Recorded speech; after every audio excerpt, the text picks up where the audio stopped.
Righto, tell you there champs, and yes, it is MacBook Air M2 launch day and woof, we have to go down to the Apple store and get one, yeah? So we go down to the Apple store, not too packed today, there's a few guys in there. Trying these Airs out, see if it's good for them. But I gotta say, I am happy with Apple's buying process. It's really good. Like, you know, some other buying process, you know, a bit of a circle jerk to get there. But with Apple, you're in, you're out. So yes, this is the M2 MacBook Air. And yes, I went for the Starlight color because they didn't have the black one available. But anyway, let's have a look. We're gonna see, did they cheap out on the SSD? Does it thermally throttle like compared to the, you know, the MacBook Pro? So yeah, let's have a look. Now I know a lot of people are raging, and I agree. I'm over this inflation stuff, you know, when it comes to governments failing us with, you know, printing too much money, and then, you know, you have corporate greed mixed in with the pandemic and, you know, shortages of this and that, and it's just crazy, like the price of stuff now. Even motorbikes, like $4,000 more for a motorbike. The same thing's happening here with these Macs, you know, a $200 price increase. Is it worth it? Well, we'll talk about that in another video. But yeah, Apple are not immune from all this.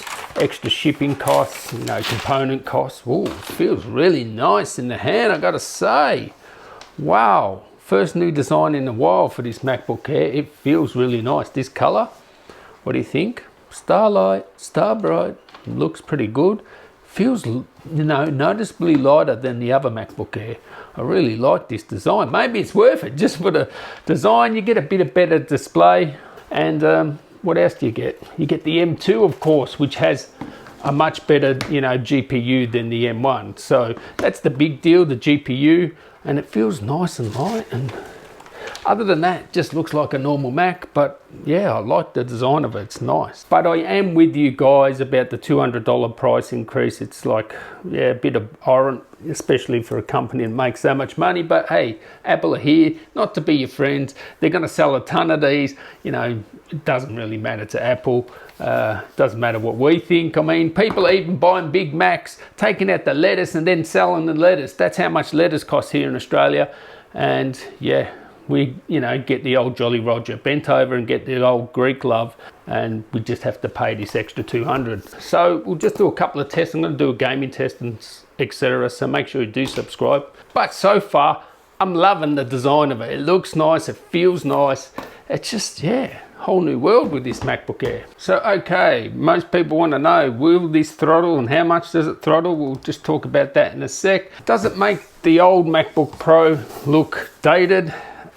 Sort of, the bezels, yeah, the bezels are a bit smaller. They're not exactly small though, and then you have the notch as well. I do say this color looks nice, you know, compared to this space gray. The color looks really nice.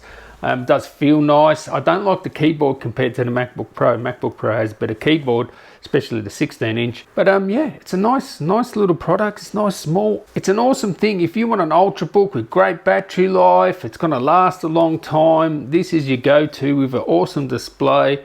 It's just a really good laptop. And yeah, all right, that $200 price increase, it's pretty hard to swallow, but you get the fancy new design, new display. We'll test the SSD. Let's have a look at the SSD speed. Start her up. And 1,400 for the write. And 1,000, basically 1,500 for the read. So here's the thing, right? On the surface, yeah, all right, it's not your 7,000 you get in Pro laptops or whatever, but it's more than enough for what this laptop's designed for. You get the ProRes encoders. I mean, how are you going to actually write to this faster than 1,500 megabytes per second? Like, how are you going to do that? You'll need a Thunderbolt, like external SSD or something like that. It's going to be really hard. And yeah, of course, it would be better if it had a faster SSD, but it's perfectly fine, I think, for what this is designed for. Get the bigger one, right? You'll get a faster SSD. And when it comes to thermal throttling, after 10 minutes, 8,000. So it's lost 500 points. So it really doesn't throttle that much, you know, considering all things considered. 8,500, 8,000. Yeah, it's throttled down a bit, but that's not that much. So there you have it. It does thermal throttle a little bit there, but nothing too bad. And it doesn't seem to get really hot here or anything like that. You can feel it a little bit, but it's not too bad. I like this thing. It's a nice design. It's cute.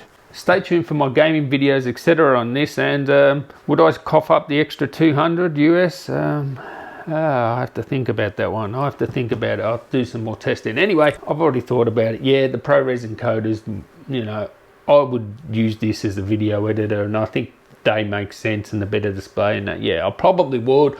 You know, begrudgingly, you have to pay it. You have to, you know, as I said before, you have to, you know, bend over, cop it Greek style. But that's the way it is these days. So anyway, catch you in the next one, guys. Tally ho.